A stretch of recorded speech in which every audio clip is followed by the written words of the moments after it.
오늘은 네 번째 시간으로 십자가는 육신에 대한 승리의 구심점이다 라는 제목으로 말씀을 좀 나누겠습니다. 오늘 본문은 여러분 크게 두 가지로 나누어집니다. 앞에 16장에 보면 17절에 보면 육신의 소욕이라고 얘기합니다. 육신의 일. 그러니까 16절부터 21절까지는 육신의 일을 말합니다. 육신의 일, 죄입니다. 죄의 일. 그리고 그 밑에 22절과 23절에는 성령의 일에 대해서 말씀을 나누고 있습니다. 오늘 갈라디아서 이 5장 16절과 24절을 세 번에 걸쳐서 여러분 한 단어 한 단어 다 우리들이 조금 깊이 말씀을 좀 알았으면 싶어서 그렇게 준비를 좀 했습니다. 하나하나 다 분해해 가면서 말씀을 좀 나누도록 하겠습니다. 오늘 본문 갈라디아서 5장 24절에 결론적으로 이렇게 말씀합니다. 그리스도의 예수의 사람들은 육체와 함께 그 정욕과 욕심을 십자가에 못 박았다. 다시 말하자면 육신의 일, 이 죄를 이길 수 있는 방법은 결국은 십자가라고 결론을 짓고 있습니다. 그리고 오늘 본문 16절에는 이렇게 말씀합니다. 내가 이르노니 너희는 성령을 따라 행하라. 그리하면 육체의 욕심을 이루지 아니하리라. 너희들이 육체의 일을 하지 않고 성령의 일을 할 수 있는 비결은 성령을 따라 뭐랍니까? 행하라 얘기하잖아요. 여러분 성령 충만이 뭔지 아십니까? 우리 성령 충만해야 된다고 얘기하잖아요. 성령 충만이 여러분 무엇입니까? 정의할 수 있습니까, 여러분? 성령 충만이? 느끼지 못하는 어떤 열정 같은 거 막 이런 겁니까? 몸이 뜨거워지고 얼굴이 뜨거워지고 가슴이 뜨거워지고 막 맞죠? 성령 충만 맞죠? 그런데 여러분 성경에서 말하는 성령 충만은 말씀 충만이고요. 말씀에 순종하는 삶입니다. 그게 성령 충만입니다. 그래서 하나님 앞에 우리에게 성령 충만을 달라고 기도할 때는 우리에게 막 어떤 초자연적인 신비의 어떤 힘이나 느낌이나 이런 것을 얘기하는 것이 아닙니다. 성령 충만함을 달라는 것은 말씀에 순종할 수 있는 힘을 달라고, 성령 충만하다는 것은 내가 말씀에 순종하고 살고 있다는 것입니다. 그래서 오늘 16절에는 성령을 따라 행하면 육체의 욕심을 이루지 않는다 말합니다. 말씀대로 살면 육신의 일을 이루지 않는다고 말합니다. 그래서 육신과 성령 사이에는 치열한 전투가 있음을 갈라디아서는 묘사하고 있습니다. 그 이유는 육신과 성령이 뭐라고요? 본질적으로 완전히 상반되기 때문에 그렇습니다. 자, 17절에 보십시오. 17절에는 육체의 소욕은 성령을 거스르고 성령은 육체를 거스르나니 이 둘이 서로 대적하므로 너희가 원하는 것을 하지 못하게 하려 함이라. 육체의 소욕은 성령을 거스른다. 육체의 소욕은 말씀과 반대라는 얘기입니다. 그리고 성령은 육체를 거스른다. 죄와 하나님은 하나 될 수 없습니다. 자, 그렇다면 우리가 여기서 봐야 될 것이 무엇이냐면 첫 번째로 봐야 될 것이 육신의 일이 무엇인가에 대해서 오늘 19절에서 21절까지 쭉 나오죠. 자, 오늘은 육체의 일은 19절에 육체의 일은 분명하니 음행과 더러움과 호색과 하고 쭉 나옵니다. 요 19절에서 21절까지 이 말씀을 여러분 네 그룹으로 나누어서 오늘 두 그룹을 보고 다음 설교 때 두 그룹을 좀 나눠보도록 하겠습니다. 자, 첫 번째 그룹입니다. 오늘 19절에 보면 이렇게 시작합니다. 육체의 일은 분명하다라고 말합니다. 자, 여기서 이 분명하다라는 말은 공개적이다, 알려졌다, 명백하다라고 말하고 있습니다. 다시 말하자면 육체의 일은 누가 보아도 분명하게 구별되는 악한 일을 말합니다. 성경에서. 그럼 이 악한 일이 분명히 공개적으로도 알려져 있고 분명히 이 악한 일은 명백하다고 정의하는 것입니다. 그래서 우리가 이 악한 일에서 나는 자유롭다고 우리가 말할 수가 없는 것입니다. 그러면서 오늘 19절과 21절에 육체의 죄를 이제 말씀하고 있습니다. 우리 한번 나눠보겠습니다. 첫 번째 그룹은 성적인 죄입니다. 오늘 19절에 나오는 음행과 더러움과 호색입니다. 자, 먼저 음행. 여러분, 음행과 음란 있죠? 성경이 두 가지로 얘기하거든요, 성적인 죄를. 음란과 음행의 차이를 여러분 잘 아십니까? 이거 아시고 넘어가야 됩니다. 헷갈리죠? 그게 그거 같지만 틀립니다. 음란은 여러분 상태, 마음의 상태의 문제를 얘기합니다. 다시 말하자면 마음으로 짓는 죄, 성적인 죄가 음란입니다. 예를 들어서 어떤 여자를 보고 음욕을 품는 거, 또는 지나가면서 조금 여자를 보고 좀 이상한 눈빛을 한다든지, 또 여러분 이런 게 답니다. 음란한 사진을 본다든지 영상을 본다든지 도서와 잡지를 본다든지 이런 것들이 다 여러분 음란에 들어갑니다. 근데 오늘 묵상할 첫 번째 음행은 무엇이냐면, 음행은 마음이 아니라 마음으로 먹었던 것을 어떻게 합니까? 행동으로 옮기는 겁니다. 그래서 이게 어떻게 보면 더 큰 죄죠. 그래서 주요 보면은 간음, 부적절한 성관계, 또 성적인 악행들, 이런 모든 것들을 음행이라고 말하고 있습니다. 다윗이 밧세바를 범할 때 가장 먼저 그에게 왔던 것은 음란이었습니다. 눈으로 보고 마음으로 저 여자를 가져야겠다고 생각될 때. 근데 거기서 끝나면 되는데 어떻게 합니까? 음행으로, 행동으로 옮겼다는 거죠. 그러니까 요 차이점입니다. 그래서 이걸 잘 보시고 오늘은 음행에 대해서 나눕니다. 실질적으로 밖으로 드러나는 행동으로 하는 음행의 성적인 죄를 말합니다. 자, 이 음행은 포르네이아라고 헬라어에 나와 있습니다. 왜 이렇게 헬라어를 말씀을 드리냐면 저도 잘 모릅니다. 저도 찾아보고 적는 거거든요. 제가 헬라어를 전공한 사람이 아니지만, 그런데 분명히 여러분 원어를 통해서 이 성경의 단어 하나하나를 보면 틀려요. 영어하고도 완전히 틀립니다. 그래서 이제 저희들이 히브리어나 헬라어를 읽어드리거든요. 참조하시라는 겁니다. 자, 음행, 포르네이아라고 말하는데, 이 포르네아는 영어 단어, 여러분 포르노그래피라는 말 들어보셨죠? 거기에서 어원된 말입니다. 성경에서 말하는 음행은 이렇게 세 가지로 나누어집니다. 첫 번째는 무엇이냐면 하나님이 세우신 질서 밖의 성적 행위를 얘기합니다. 성경은 성을 결혼이라는 울타리 안에서 허락된 아름다운 선물로 봅니다. 그래서 이 울타리 안, 한 남자와 한 여자의 결혼을 통해서 벗어난 모든 성적 행위는 음행으로 해당합니다. 또한 육체뿐만 아닙니다. 그리스도인들에게는 마음의 문제, 아까 음란이 있죠? 거기까지도 포함이 됩니다. 예수님은 산상수훈에서 음욕을 품고 여자를 보는 자마다 마음에 이미 간음하였다고 말씀합니다. 저나 여러분이나 이 말씀에 정말 자유롭지 못합니다. 저는 어렸을 때 어떤 성적으로 사춘기 때 눈을 떴을 때 있잖아요. 그때 저는 제가 어른이 되고 결혼을 하고 이러면 이런 게 음란의 생각이나 성적인 생각들이 없어질 줄 알았어요. 근데 그게 아니더라고요. 70 먹고 80 먹고 90 먹어도요, 절대 없어지지 않더라고요. 왠지 아십니까, 여러분? 죄이기 때문에 그렇습니다. 죄이기 때문에. 그래서 여러분, 우리가 외적인 행동뿐만 아니라 마음의 동기와 태도까지 모두 포함하는 것이 바로 음행입니다. 그래서 하나님께서는 하나님이 세우신 질서 밖에서 벌어지는 모든 성적 행위들은 음행이라고 말씀하고 있습니다. 그렇다면 여러분, 이 음행, 육체의 일을 하나님께서 뒤에 쭉 있잖아요. 당지 있는 거 죄가 있는데 왜 첫 번째로 올려놓았을까? 굉장히 중요한 의미를 가지고 있습니다, 여러분. 음행을 왜 첫 번째에 올려놨냐면, 바울이 육체의 목록을 나열할 때 음행을 가장 먼저 언급한 데는 당시 사회적 배경이 있습니다. 갈라디아 이 지역을 포함한 당시 로마 사회는 굉장히 부유하게 살았습니다. 그렇기 때문에 여러분, 부유하게 살면 가장 먼저 타락하는 것이 성적 타락입니다. 굉장히 문란했습니다. 어느 정도냐면 신전에서 제사를 드리면서도 그 과정에서 성적 행위를 하는 것이 들어있었다는 겁니다.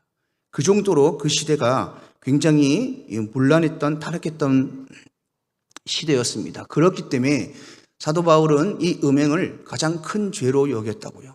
또 하나님도 그렇게 여기시고, 그래서 맨 처음에 놔뒀습니다. 또 하나는 왜 음행을 맨 처음에 놔뒀냐면, 여러분 고린도전서 6장 18절에는 자기의 몸의 죄를 범하는 것을 하나님께서 그리스도의 성전이라고 우리의 몸은 얘기하고 있습니다. 그래서 음행으로 이 몸으로 하나님이 세우신 질서 밖의 일들을 행할 때 내 몸의 성전인 이것을 더럽힌다고 말씀하고 있습니다. 뇌가 더럽혀지면 이 안에 자정하시는 하나님이 더럽혀지는 것과 같거든요. 그래서 음행을 제일 처음에 두는 것입니다.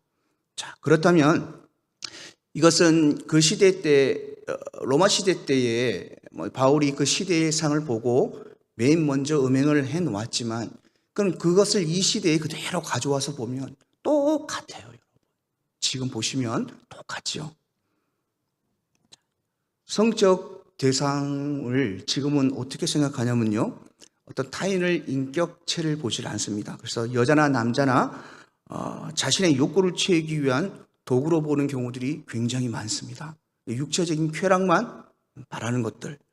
또 여러분, 중독적인 성적 행위가 있습니다. 그것은 타인을 인격체가 아닌 나의 욕구를 채우기 위한 도구로 보는 태도. 또 우리 영적으로 보면 영적 음행은 성경에서는 하나님보다 다른 것을 더 사랑하고 의지하는 것을 영적 음행이라고 부르고 있습니다. 고린도전서 6장 16절과 17절에 이렇게 말씀합니다. 창녀와 합하는 자는 그와 한 몸인 줄을 알지 못하느냐 일렀으되 둘이 한 육체가 된다 하셨으니 주와 합한 자는 한 영이라. 주와 합하는 자는 주와 한 영이고 음료와 합하는 자는 음료와 한 영이라고 말씀하고 계시는 것입니다. 지금 이 시대에 여러분 정말 이 성적인 선이 없는 시대에 우리가 살아가고 있습니다. 젊은 사람들을 보면 완전히 우리의 어떤 성적인 개념과 일단 우리가 기독교를 떠나서 일반적으로 보면 완전히 틀립니다.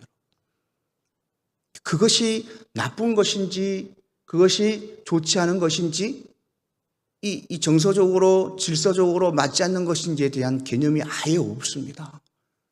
그러니까 몸이 즐겁고 몸이 행복하면은 그것이 자기들에게는 전부예요. 전부. 이런 시대를 우리가 지금 살아가고 있습니다. 음란의 생각이 음행으로 계속 지금 벌어지고 있는 이 상태.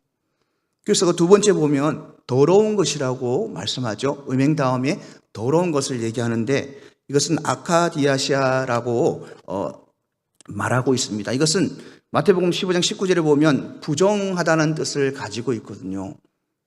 조금 이게 우리가 단적으로 보면 앞에 얘기했던 이 음행이 그냥 남녀간의 성관계를 끝나지 않고 동성애라든지 전에 말씀을 드렸죠. 동물과의 관계라든지 이런 것들을 더러운 것이라고 말씀을 하고 있습니다.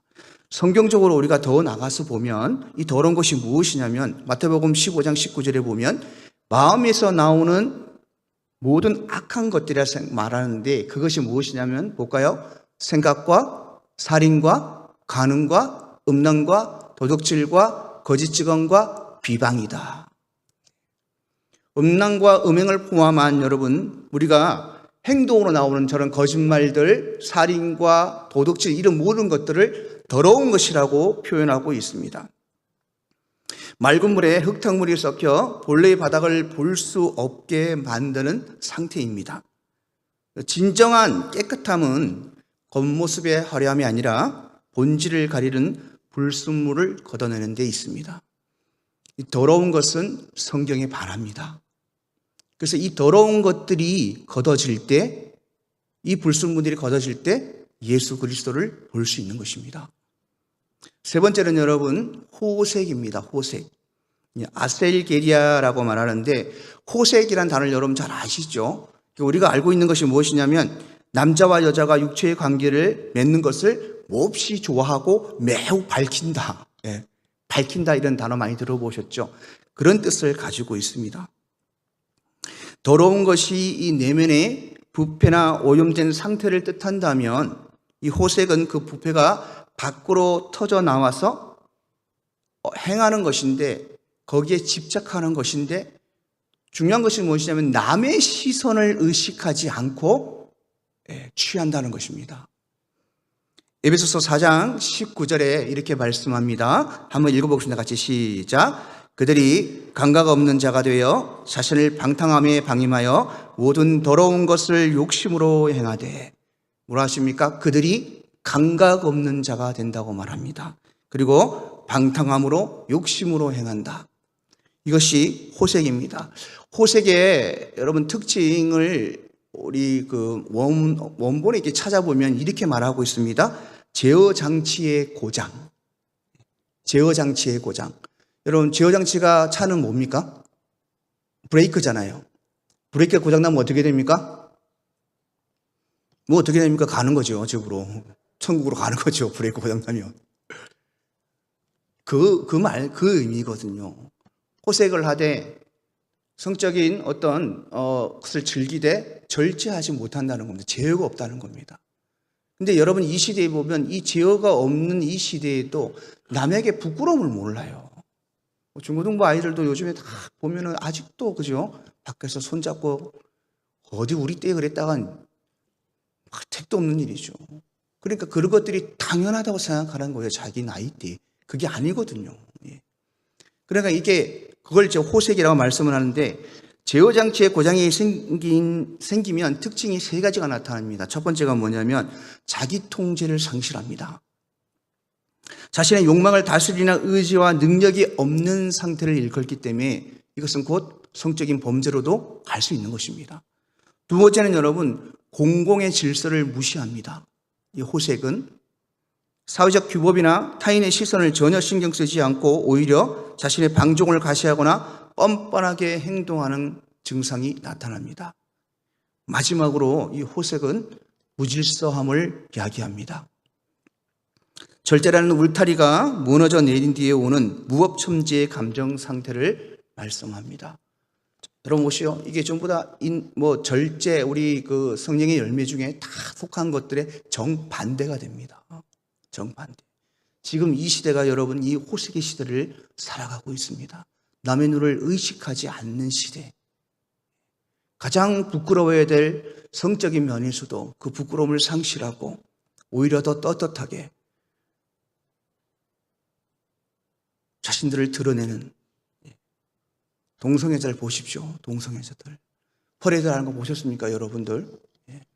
아니 그냥 옷 입고 조용히 퍼레이드 하면 되는데 옷을 반쯤 다 벗고 그렇게 다니잖아요. 근데 그게 당연한 것처럼 부끄러움이 없는 그런 시대를 살아갑니다. 남녀 간에 잠자리를 하면서도 부끄러움이 없습니다. 당연합니다. 친구들하고 모이면 너는 누구하고 잤는데 뭐 어땠다 이런 얘기들은 그냥 서슴없이 한답니다. 젊은이들은. 부끄러움이 없는 시대, 호색의 시대를 지금 살아가고 있습니다. 여러분, 두 번째 그룹은 영적 미혹입니다. 영적 미혹을 오늘 20절에 우상숭배와 주술 두 가지로 나누고 있습니다. 우상숭배는 하나님 대신 다른 대상을 섬기는 것이고, 주술은요 초자연적인 힘을 이용해서 이기적인 욕심을 채우려는 행위를 얘기합니다. 먼저 우리가 우상숭배를 좀 보겠습니다.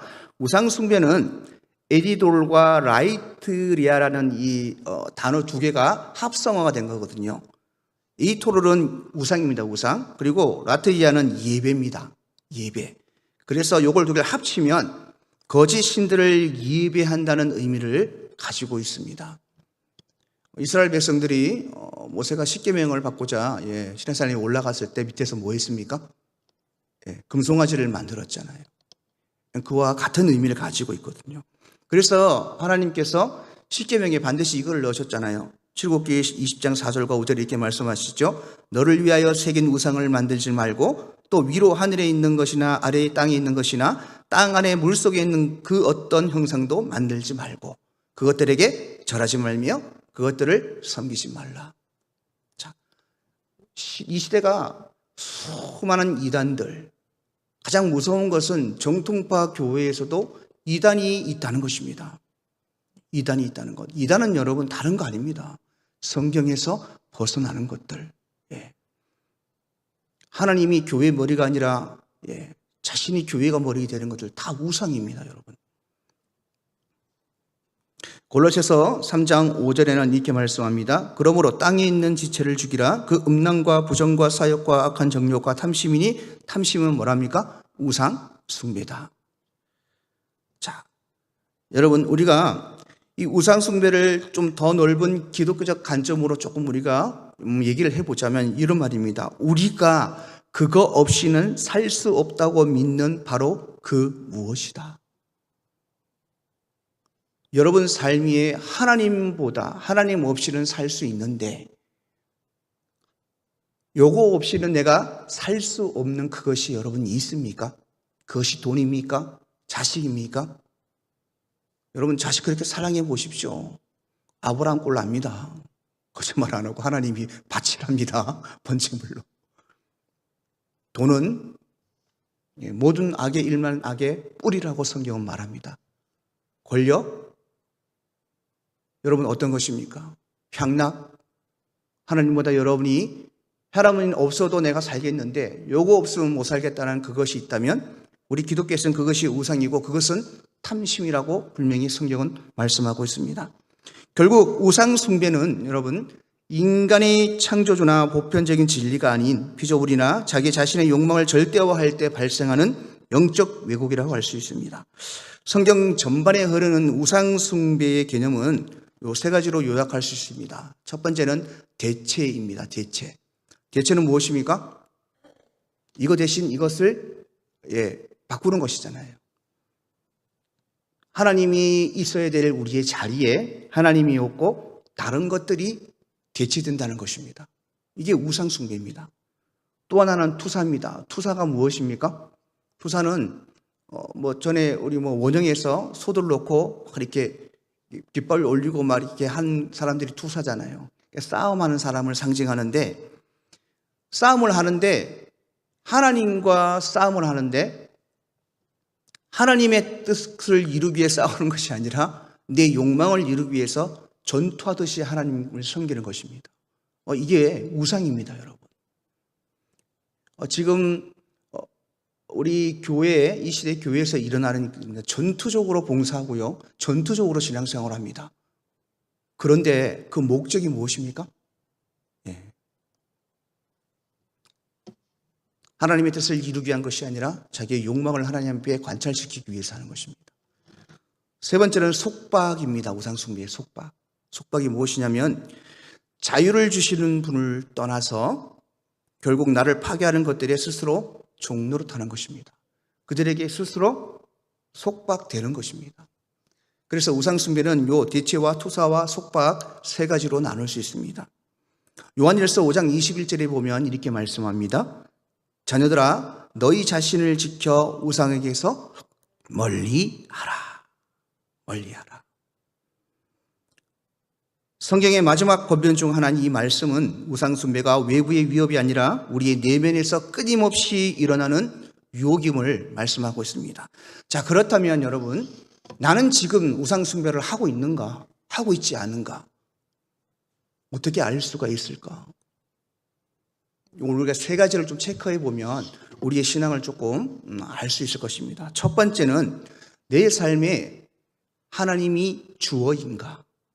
주어란 말 여러분 아시죠? 한 문장의 핵심이 되는 것입니다. 핵심. 그거 없으면 그 문장이 이루어지지 않는 것. 하나님이 여러분의 삶의 주어가 되십니까?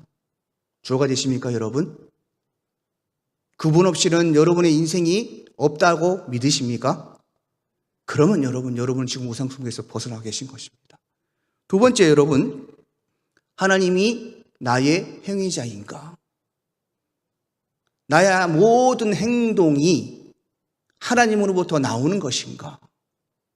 저는 이 말씀을 준비하면서 제 자신을 좀 돌아봤습니다. 저는 목회자이잖아요. 저는 항상 하나님의 뜻을 분별하려고 발버둥 칩니다. 이제는 옆길로 가고 싶지 않고 돌아가고 싶지 않았거든요. 나이가 이제 50이 중반이 넘어서 얼마나 더 살기라고 또 제 생각대로 가다가 돌아가다 멈춰서 다시 돌아오고 이런 것을 반복하고 싶지가 않아요. 그래서 항상 여러분 나의 모든 하나하나 내가 할 수 있는 행위 하나하나조차도 하나님께 묻습니다. 그래서 하나님이 여러분의 행위가 아니라면 여러분은 다른 것을 숨기고 있다는 증거입니다. 묻겠습니다. 여러분, 하나님이 여러분의 행위이십니까? 아멘? 우상숭배 안 하시네요. 마지막입니다. 굉장히 중요한 겁니다. 하나님이 나의 목적지인가? 이거 굉장히 중요합니다. 우리가 오래 살아봐야 90년, 솔직히 80년 넘어가면요, 우리 장모님 참 건강하신데 90년 넘어가면 솔직히 죄송한 말씀이지만 사람 같지가 않아요. 지금 50대 이 중반에도 몸이 이런데 어떻게 그 살겠습니까? 오래 살아봐야 그런데 그 사는 동안에 아둥바둥 그냥 세상 것 목적을 두고 살다가 아무것 가져가지도 못하고 죽는데 그걸 깨닫는데 너무 오래 걸린다는 거죠. 우리가 인생을 충분히 살아봐야 그것이 헛된 것이라는 걸 깨닫지 않습니까? 젊었을 때는 그걸 잘 모르거든요. 여러분, 우리가 젊었을 때부터 우리의 삶의 목적이 하나님이 되어야 됩니다. 우리의 모든 행위가 결국 하나님을 영화롭게 하는데 맞춰져 있지 않다면 여러분, 우리는 우상 숭배를 하는 것입니다. 여러분에게 질문합니다. 하나님이 여러분의 삶의 목적지입니까? 아멘. 그럼 여러분들은 우상 숭배 아무것도 안 하시네요. 아주 철저하게 신앙생활을 잘 하고 계시는 것 같습니다. 누가 들으면 교만이라 얘기할지 모르겠지만 저는 스스로가 그런 자부심을 갖는 것도 굉장히 중요하다고 생각합니다. 자신에게 취하는 게 아니라 말씀에 비추어서 자신을 바라보는데 참 신기한 게요. 말씀에 비추어서 저를 바라보면 남들이 아무리 멋진 목사, 신앙이 좋은 목사, 거룩한 목사처럼 보더라도 제 자신은 하나님 앞에 항상 부끄러운 죄인입니다. 부끄러운 죄인. 사랑하는 성도 여러분, 하나님이 우리에게 주기도문을 주신 이유가 있습니다. 여러분, 주기도문은 그냥 외우시면 안 됩니다. 주기도문 안에 뭐가 들어있는지 하면 여러분, 단순히 그것은 외우는 주문이 아니라 그 안에는 그리스도인이 자녀로 지켜야 할 가치관과 삶의 우선순위가 다 기록되어 있습니다. 하나님 앞에 무엇을 구해야 될지, 하나님 앞에 우리가 이 세상에서 어떻게 살아가야 될지, 하나님의 뜻이 나를 통하여 이 땅에 이루어지고 다 나오잖아요. 일용할 양식을 구하고 그 기도를 여러분 매일 한 번씩 주기도문을 반복하고 그 내용을 새기면서 여러분에게 쌓여져가는 우상을 타파하시기를 주님으로 축복합니다. 하나님의 이름이 아닌 나의 이름이 높아지길 바라고, 하나님의 나라가 아닌 나의 왕국이 세워지길 바라고, 하나님의 뜻이 아닌 나의 뜻과 관철되기를 바라는 내 내면 깊숙이 자리한 우상을 여러분 반드시 무너뜨리고, 그 무너뜨리는 기도가 주기도문입니다. 그래서 열심히 주기도문, 여러분 꼭 그냥 하나님 앞에 어떤 기도를 하려 하지 말고요, 주기도문 열심히 외우십시오. 외우고 하나님 앞에 고백하십시오. 그렇게 살게 해달라고. 그럴 때 우리의 삶의 우상들은 다 무너질 것입니다. 마지막으로 여러분, 술수입니다. 술술은 마르마케이아라고 얘기하는데 이것은 초자연적인 존재나 신비로운 힘을 빌려 여러 가지 현상을 일으켜 인간의 길흉 회복을 해결하라는 기술입니다. 이거의 주술이 뭐였냐면, 지금도 아프리카에 가면 있습니다, 여러분. 아프리카에 가면 부족 단위로 있는 데가 있거든요. 근데 그 부족에는 반드시 뭐가 있습니까? 족장이 있고 주술사가 있습니다. 그럼 이 사람들은 몸이 아프면 어디 가요? 병원 안 갑니다. 주술사에 갑니다. 고쳐달라고. 그런데 신기한 게 여러분, 고침을 받는 사람들이 있어요. 누가 역사하는 겁니까? 이 초자연적인 힘을 누가 역사하는 겁니까? 마귀가 합니다. 여러분, 마귀도 똑같이 행합니다. 마귀도. 여러분, 점보러 가잖아요. 점쟁이들 보면요, 저는 점쟁이들을 이렇게 보면 저 점쟁이가 진짜인가 아닌가를 보입니다. 진짜 점쟁이들은요, 쳐다보면요 소름이 돋아요. 그 안에서 사단들이 그를 통하여 초자연적인 힘을 줍니다. 앞을 내다보고 맞추고 과거를 볼 수 있는 힘들을 준단 말이에요. 그래서 여러분, 그리스도인이 어딜 갑니까? 그리스도인이 어딜 간다고요? 하나님은 하나님이고 점보러 갑니다. 왜냐하면 하나님의 음성은 들을 수 없어요. 근데 점쟁이의 말은 들을 수 있고, 그죠? 그걸 맞추면 막 신비해하고. 하나님이 이 주술의 또 다른 얘기를 요한계시록 18장 23절에는 복술이라고 얘기합니다. 복술. 저기 보면 앞에 나오면 23절 보면 맨 끝에 보면 여러분, 복술로 말미암아 뭐랍니까? 만국이 미혹되었도다. 여러분, 이 복술, 이 주술로 지금 세상이요, 이 온 세상이 미혹이 되어서 심지어는 그리스도인까지도 미혹이 되어가지고 살아가고 있습니다. 사랑하는 성도 여러분, 레위기 19장 31절과 30일 이렇게 말씀합니다. 잘 들으십시오. 전보러 가시는 분들, 무당 찾아가시는 분들. 자, 너희는 심접한 자와 박수를 믿지 말며 그를 추종하여 스스로 더럽히지 말라. 나는 너희 하나님 여호와니라. 자, 여기까지는 좋습니다. 근데 출애굽기 22장 18절에 뭐라 합니까? 너는 무당을 살려두지 말라. 그러면 무당에 가서 전보고 무당 굿하는 사람은 살려둬야 됩니까? 똑같은 말입니다.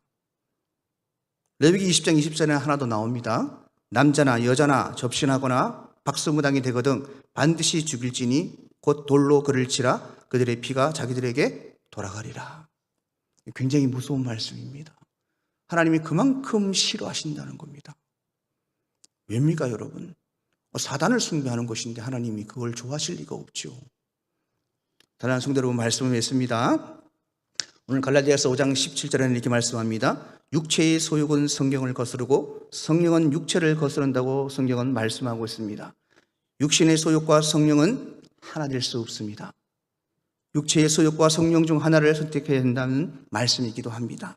자, 그렇다면 우리가 어떻게 성령을 택하며 살아갈 수 있을까? 거기에 대해서 초반에 말씀드렸죠. 오늘 16절 마지막 절에 그 해답이 나옵니다. 내가 이르노니 너희는 성령을 따라 행하라. 그리하면 육체의 욕심을 이루리라. 자, 결국은 여러분 십자가에 성령을 따라 행한다는 것은 말씀에 순종하는 삶이고 그것은 우리의 십자가의 길을 의미합니다.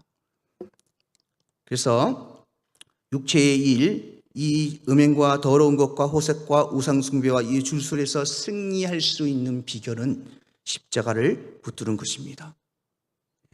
십자가를 붙드는 것은 예수님이 내 삶의 주어가 되는 것입니다. 십자가를 붙드는 것은 예수님이 나의 모든 행위가 되는 것입니다. 십자가를 붙드는 것은 예수님의 삶의 목적지가 내 목적지가 되는 것입니다. 그게 십자가입니다. 그 위에 있어야 우리가 여러분 이 악한 죄에서 날마다 승리할 수 있는 삶을 살아갑니다. 여러분 남은 한 주도 말씀을 붙드시고 이 육체의 일, 이 육신의 일에서 십자가 위에서 날마다 승리하시는 삶을 살아가시기를 주님으로 축복합니다.